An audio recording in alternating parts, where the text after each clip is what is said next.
Kinshasa na biso réalité ya banaki réalité ya banaki réalité ya banakino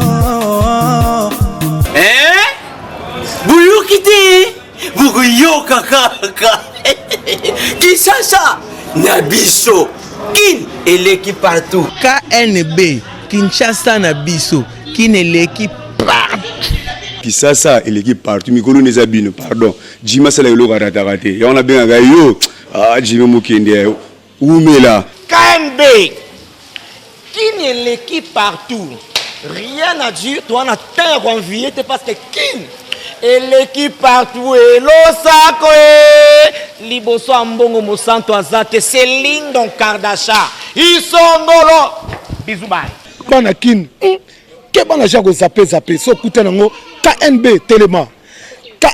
Telema qui chasse l'équipe partout Jimmy Mukendi umela KNB ko zape te so kuta nango check ovandi Mokolo malamu na balandi nyonso ya magazine Kinshasa na biso partout bisika nyonso bozwami pona kolanda magazine KNB o emesana toujours kopesa bino ba actualité ya mboka.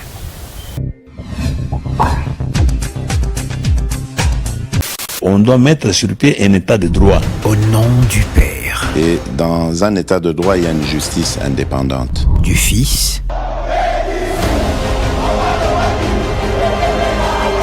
Et du peuple. Ce n'est pas pour rien qu'on fait des constitutions. Nous l'avons promis.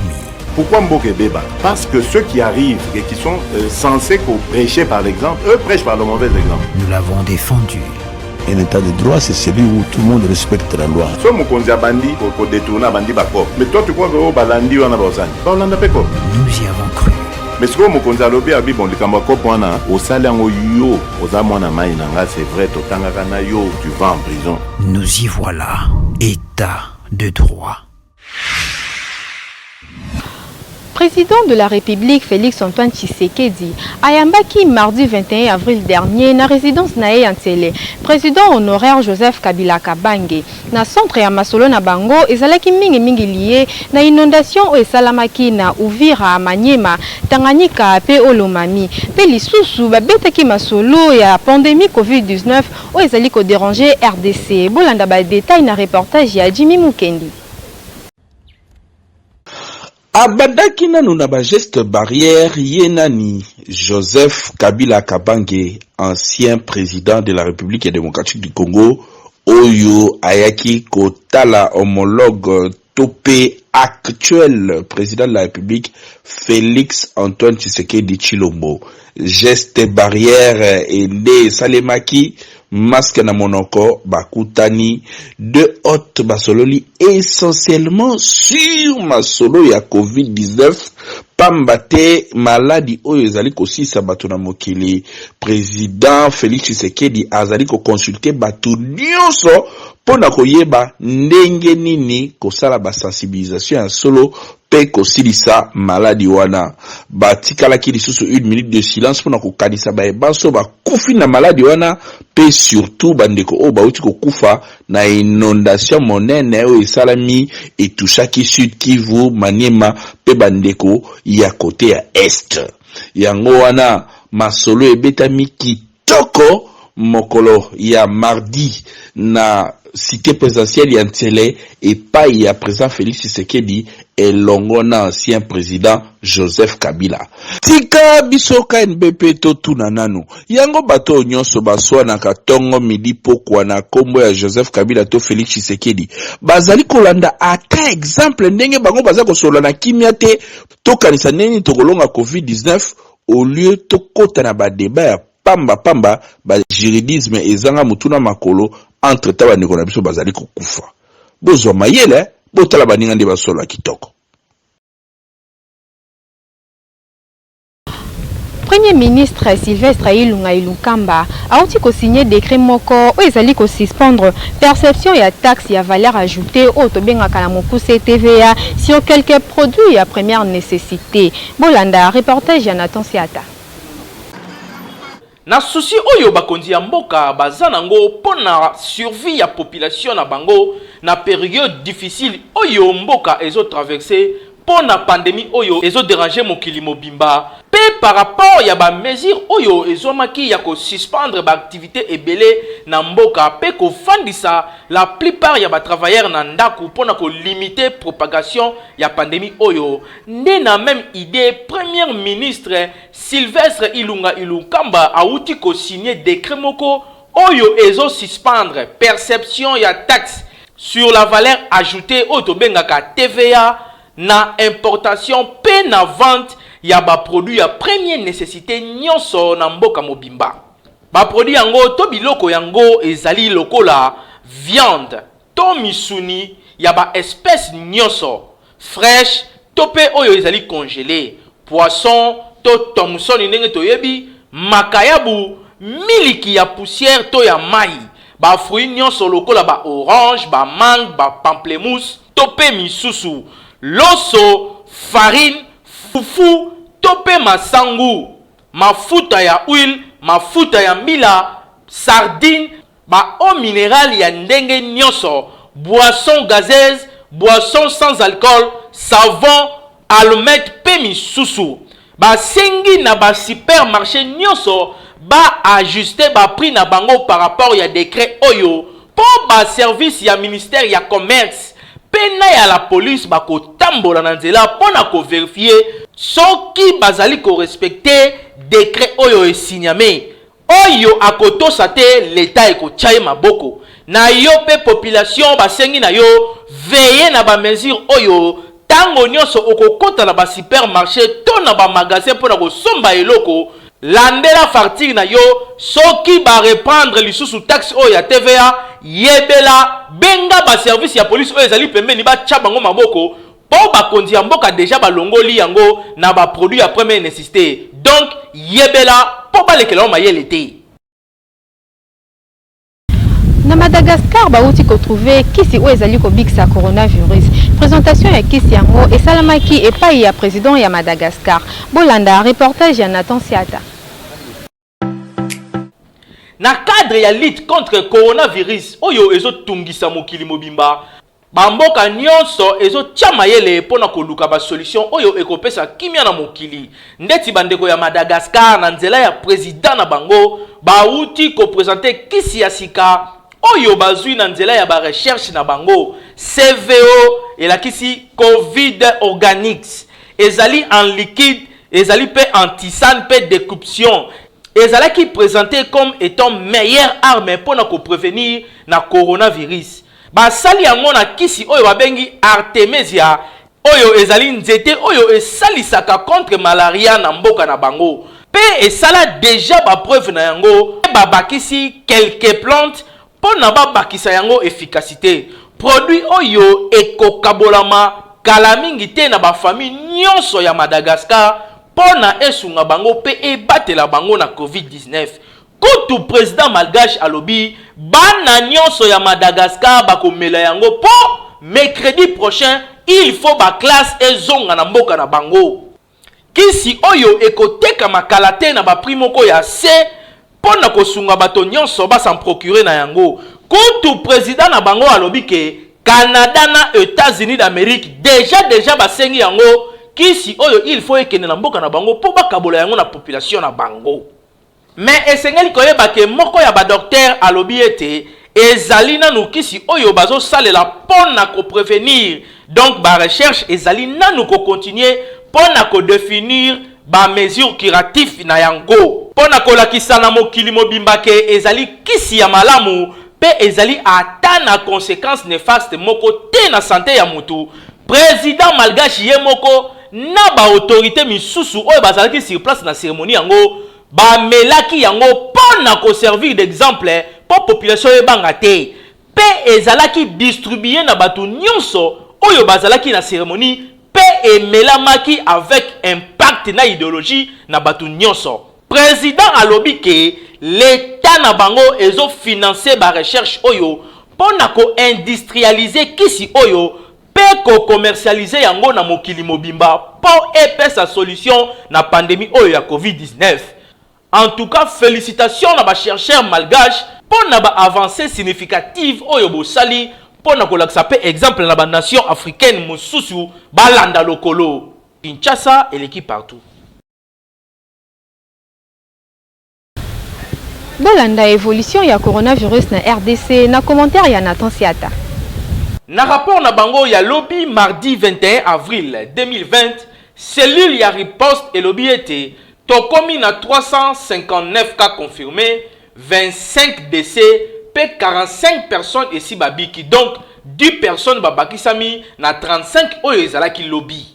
En attendant to continuer kaka ko salela ba mesures préventives oyo bakondi ya mboka bazali ko pesa biso tango nyonso sokola kama boko pamba pamba na mokolo ko bimate soki likambo ya malonga ya kosala ezali te ko pesa mbote na maboko te ba yambi te ba bizu te pe soki obimi lata kashne na yoto masque pona ko limiter propagation ya pandémie oyo à partir ya mardi déconfinement ya commune ya Gombe et ko salema de manière progressive et sengeli koyeba ke ezalaki confiné depuis le 6 avril eleki on a duré à 14 jours donc batu bakoki ko tambola normalement mais il faut de olata masque topé kashne na yo sans ko bima na commune ya Gombe oko sillonner na yo commune oko kota na balimentation o s'approvisionner pe ozongi na ndaku. Ba troupement ya 20 personnes ezali interdit soki ozana iloka ko sala te fanda na ndako na yango esengeli ndeko to sami beko ya bakonzi bazali ko pesa salela ba geste barrière poka na pou menga imenga okolele belé oto lobaki te tozo continuer ko loba biso magazine kaini beto ko continuer ko informer bino sur évolution ya pandémie na République démocratique du Congo pe na mokili mobimba. Kinshasa et l'équipe partout.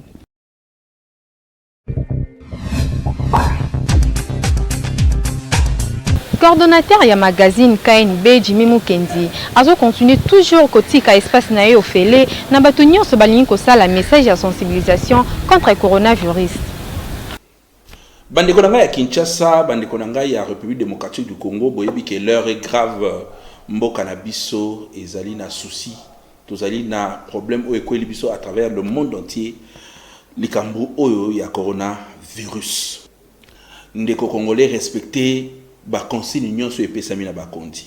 Ba consigne ya hygiène esengeli toye ba ndenge nini toko repousser yango parce que ezali ko sala déjà ba mort, bozali koyoka o ezali koleka na Italie.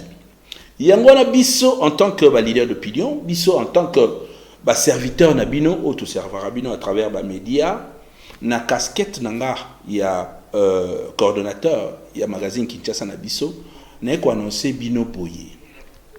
Bato nyonso, tope ba autorité nyonso, oyo bazali na message lié na coronavirus pour la sensibilisation, c'est-à-dire bozala une association, bozala structure, bozala individu, message na yo oyo ezali ko kende na sens ya ko sensibiliser bandeko, na sens ya ko appuyer riposte oyo tozali ko sala awa na magazine na bino KNB ekoleka gratuitement.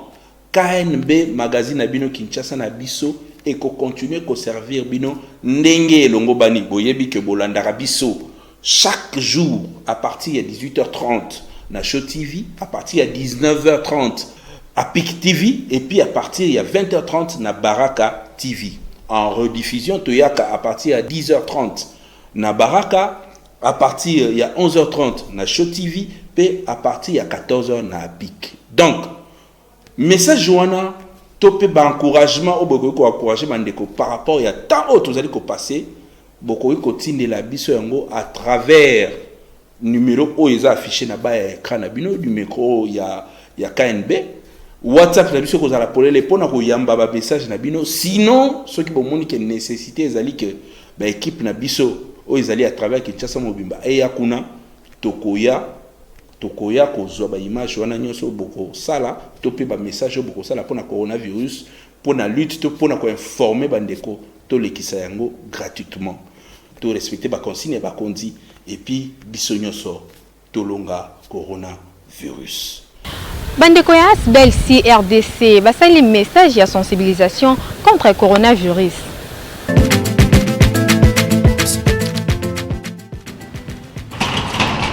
Dan? Dan? Ah bonjour mon cher, Dan est là? Ok. S'il vous plaît, vous voulez bien laver les mains? Ah mon cher, ma boka déjà propre. C'est vraiment préventif. S'il te plaît mon cher, naza pressé na makamna bino maboko wana. Mon cher. Yoni na mutu ngana. Ah, azoya sama kambo soko maboko na evite so yini na ngoma. Yo pe ya, boma binezana. Kama mboko, na masho yito pangi na biso. Mwana akuta no fona soko maboko. Ya, lave maboko ya. Na yo pe lisusu. Lave maboko ya to panga ya. Oye kila lopango bete nini? Ah, na evite so kila lopango bete ndeni soko tifo soko kama maboko.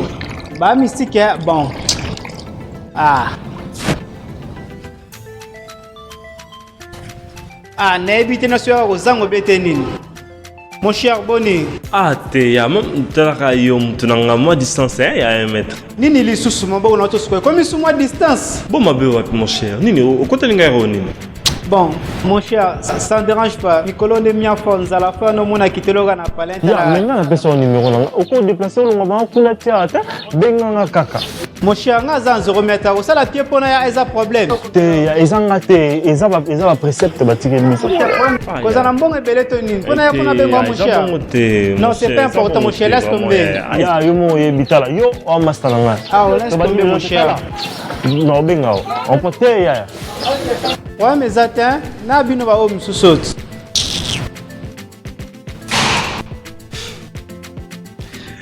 Restons chez nous, chers tous. Respectons toutes les mesures préventives prises pour faire face à la propagation du Covid-19. Protégeons-nous. C'est pour votre sécurité, ma sécurité, notre sécurité. Na cadre ya kosunga peuple congolais, Beltexco aye na miliki na ya sika Africa Choice. Tango yango likamuna tango na yango oyo ezali tango ya miliki Africa Choice. Miliki ya solo oyo tondi ba vitamine ekolisaka bana kitoko pe pesaka bango mayele yango miliki Africa Choice. Yokelengi miliki kitoko babengi le Africa Choice. Ezali miliki mabele ngombe ya solo on a français babengi le animal.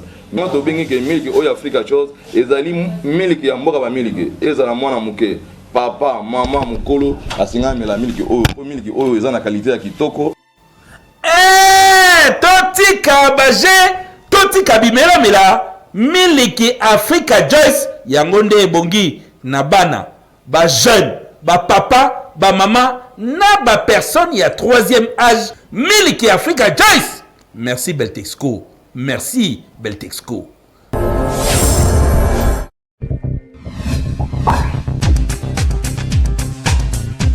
Ba rumeur ezotambola na ba réseaux sociaux pe na minoko ya ba prophète mosusu ke épidémie ya coronavirus ezali temps de la fin kasi KNB kinaki kokutana na quelques pasteurs oyo bapesi ya vi na bango na sujet oyo.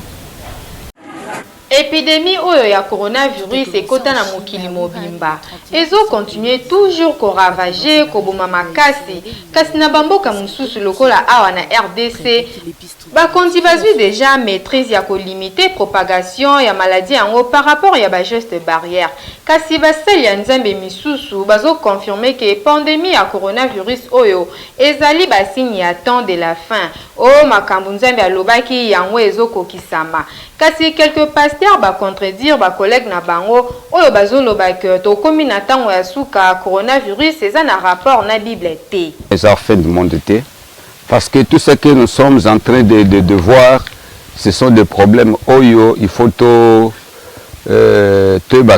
les Camboya fin du monde ce n'est qu'une partie mais fin du monde Nzambe yemoko alobela yango na donc ce sont des signes on a kolba keza signes moko précurseurs mais ce ne sont pas de tolobela likambo ya fin du monde. Alors Bible lobi tant beaucoup mona makamba lolenge oyo boloba te que soki boye to yeso asali boye to bokimi la côté nini. Donc notre problème est en temps il y a fait du monde mutumoko ayebi yango te to kokipe ko imaginer yango te. Nous voyons des signes mais à quand la fin du monde? Donc ça nous devons vraiment attendre parce que personne n'a réussi cette prophétie là il y a ko loba que non na makambo nzamba lobi za fin du monde. donc toza vivre c'est que la Bible dit que ezali eza basigne moko précurseur eza kolanda lobby ekozala ndenge nini makambo nini ekoya lobby mais mpona koloba ke fin du monde mutu moko ayebi nano temps na yango aza te. Coronavirus eza parmi basigne fort oyo akokebisa bana nzambe bazonga na nzela, eza parmi basigne fort oyo akoannonce bana nzambe ke toza 23h45 l'heure est avancée, eza basigne fort oyo balobela na Matthieu 24 mpona koloba ke mobala libala zoya, eza basigne fort mpona kopréparer église oyo babatima te, mais toi qui me suis, tu es le corps, le temple de Dieu, eza basigne fort ya kose préparer pour l'enlèvement, eza basigne fort o nzamba na bomba mokili biso nyonso kufa non nada nzamba bomba na mokili te, mais coronavirus eza parmi ba fléau, eza parmi ba signe ndenge boki ba guerre ndenge boki ba nzala ndenge boki ba signe bato ba mibengi na solution boye eza ngote eza parmi ka ba signe. Après corona je vous annonce déjà que ba signe monsieur ozala yezo na crise économique ba olinga ba préparer likamoko ya ordre mondial au monde na Union européenne likanisa kozana mbongo moko euro bato nyonso balinga ba église koma moko losambo koma moko nzamba koma moko, c'est-à-dire nzamba za moko mais il y a plusieurs faux dieux. Eloko wana déjà za ba signe il faut bana nzambe ba se préparer en conséquence par rapport na makambo ezoya. Papa journaliste koloba que c'est la fin du monde, non, c'est parmi les signes qui annoncent que calamité, n'est-ce pas, calamité Kolo Nabiso, maître Nabiso, Azor Rojoabiso, et ça sera la délivrance pour l'église. Bandeko ba pasteur bote ya bana nzambe parole ndenge komami na Bible. Boye bisa bana nzambe basambela kaka po mawa ya nzambe ekita na maladie oyo esila. Kasi ya kokosa ba chrétien ke ezali basini ya temps de la fin eza malamu te. Pona kutu tomoni ata makambu oyo apocalypse komate. Donc ndeko pasteur, prophète, évangéliste tika kobangisa peuple de Dieu te ya bango bamibatela la kisa bango ba geste barrière. Kinshasa eleki partout. Évangéliste Claude Kabundu Alessa musali monene ya nzambe awa na kati ya RDC a annoncé fin ya épidémie ya coronavirus bolanda e. Par après Dieu m'a donné le verset. Il m'a dit reste à ton poste. Moi je vais rester à mon poste. Je vais te dire des choses que tu dises au monde entier. Ce que je dis, qu'il puisse entendre, qu'il soit sûr que la maladie a pris fin. La maladie a pris fin. Si je prophétise, ça se réalise. Même si ça tarde, attendez, ça finira par s'accomplir. Mais vous ayez toujours la foi. Il m'a donné Habakkuk chapitre 2, verset 1 à 4. Le verset 1 à 4. Vous pouvez lire. J'étais à mon poste. Et je me tenais sur la tour. J'ai veillé pour voir ce que l'Éternel me dirait. C'est pourquoi je suis sur la tour, toujours à mon poste. Je regarde ce que Dieu va me dire. Et ce que je répliquerai après ma plainte. L'Éternel m'adressa la parole et dit: écris la prophétie, grave-la sur des tables, afin qu'on la lise couramment. Car c'est une prophétie dont le temps est déjà fixé. Elle marche vers son terme. Et elle ne mentira pas. Si elle tarde, attends-la, car elle s'accomplira. Elle s'accomplira certainement. Voici, son âme s'est enflée. Elle n'est pas droite en lui.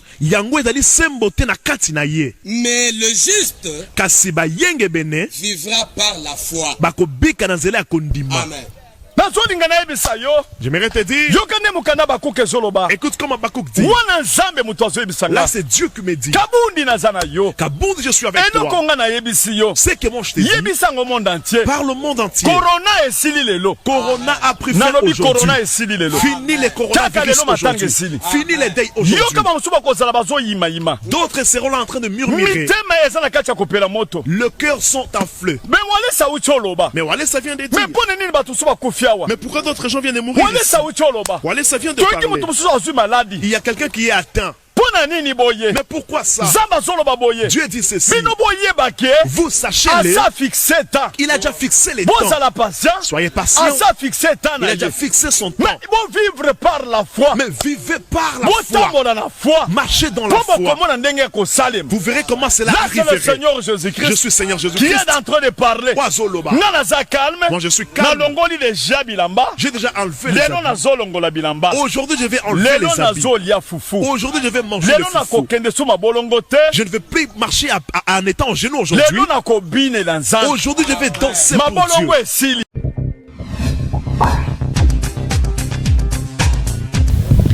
Port ya masque obligatoire ndenge bakonzi ya ville ya Kinshasa balobaki na réunion de sécurité o basalaki kasi batu mususu baboyi na bango kolata ba masque yango balobi boye na micro ya Honorine Kinwani. Sur décision ya bakonzi ya mboka na gouverneur ya ville ya Kinshasa Chantilingo Bilambaka oyo bazwaki mokano ya ko oblige na peuple to na bakinwa nyonso kobanda mokolo ya lelo mercredi 22 avril mutu nyonso oyo azotambola na balie public esengeli alata masque na elongi pe oyo akolata te akokangama pe akofuta amende ya 5000 francs mais akokamwa makasi eza ke décision wana eza nango respecté te na batu misusu boyoka ndenge bapesi ba raison na bango oyo esali ke balata masque te na micro ya KNB kisi eza te okosaka biso neti ba mécanicien boy tolata lisuba biloko baolataka lataka desa mutu kakolata boy ata biloko wana baokosaka maladi ya te bakonza mboka tala bapolisier aokanga biso papamba 18h 19h obima te so obimi ekomi shida bapolisi bakosa biso te maladi eza te nga na olata te mpona ekomi nde shida la polisi na olata te baokosa biso pamba baokanga bakanga soki na osamba bapolisier mosusu baolata yango te kanga nalata eloko eza te neti biso so neti obula na moto so ndimona kosomba meme so babalata yango atimi ata 500 te soki asomba yango nde ni azwa mbongo wapi so batiaka ata ofele ye ngaki nozwa yango ofele mais soki la minute oyo basola kofuta yango jenda so eza nango te bakangi ofuta 5000 so la minute oyo bazwa 5000 afuta wapi. Alors la maladie spirituellement c'est une possession démoniaque. Moi, en tant que serviteur, je ne peux pas m'adorer. On a qu'un petit, n'a pas principe, n'a pas loi sur le côté qu'on fait ça. Parce que tu sais que le moment où il y a ce n'est pas casque au côté pour protéger Moutou, ce n'est pas bagan au côté pour protéger Moutou, mais c'est le temps d'implorer la grâce de Dieu. Car la Bible déclare si Dieu ne protège pas tout ce que nous pouvons faire, c'est rien.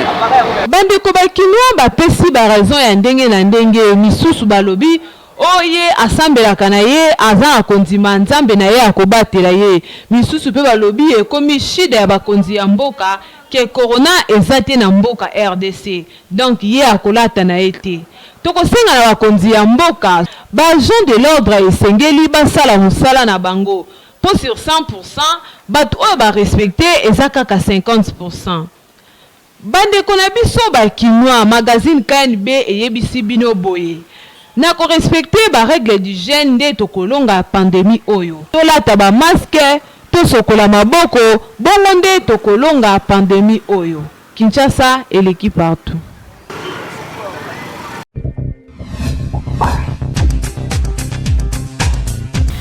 Loba ezali clip oyo esika wapi ba jeune congolais balobeli ba problème oyo dérangeaka société congolaise. Nasli Lungata, les princes du refrain chante. Purchase your tracks today. Loba na loba qui toko vande la bango na ibada chi. La vérité blesse Valérie Kisula. Yo talaka jamais toya hôpital général toba kisaka maladie. Hôpital général soko poti malaria. Nyoso eza gratuit. Nyoso wana ba toilette solo ba douche solo na milieu sanitaire ezalate. Les autorités sanitaires ceux qui bomonyo zo simba te fo boyebela. Naloba lisusu. Est-ce que ba okanganga te? bapeser na grand marché na basabe talak bazokanga naloba lisusu aske baolukanga te Kabatax, est-ce que Bocheli Bisso déjà pas poubelle publique? Yeah, Kabatax, est-ce que Bocheli Bisso déjà pas lumière publique? Yeah, Kabatax, na yoki bomba kisi mususu na li bomba zelwa. Hey, Morodi, tosomba kaba vignette, bon. Banzela pe bonga, eko mambonga vignette kutu na kutu muke. Ya normal te, hey, ya normal te, peuple, ya normal te, ya normal te, hey, ya normal te, peuple, ya normal te, ya normal te. Hey, dictature les cas démocratie n'a pas bien fait, c'est que ya normal te. Mobutu dictateur, comme Maréchal, Mobutu dictateur, Baraja Inga, Mobutu dictateur, pas de guerre à l'est. Prime Sosoko béni à terre, hey, mais la démocratie tozokufa na bapiaka pe masashi ya normalite depuis congolais peuple alali congé parlementaire ake na poto après komema bapolo na tanga propagande to vote ya normalite so na sombisi la bite pokaka nalandaka yo na suivi ya normalite gratitude ekotisi corruption na baintero na badevoir ya normalite naza na fond ya 10 000 francs bamemi tasa 100 000 yesu kindoki te loba naloba lisusu aske baolukanga te droit ya peuple boyebi te na nsima to réclame comme infraction ya normal te kulu na botoli polisi ya botoli nkolo yesu kindoki te toute autorité vient de Dieu ya bino euti na gege ya normal te. Merci Nabino Bozalaki ebele pona kolanda magazine Kinshasa na biso édition mokolo ya lelo ekomi na yango na suka soki bosepelaki na yango tika topesa merci na Hervé Zaka double poumon oazaki sima ya caméra pe na tonsiata na réalisation kasi bobosa na te ko s'abonner massivement na chaîne YouTube Kinshasa na biso Kinshasa yo eleki partout.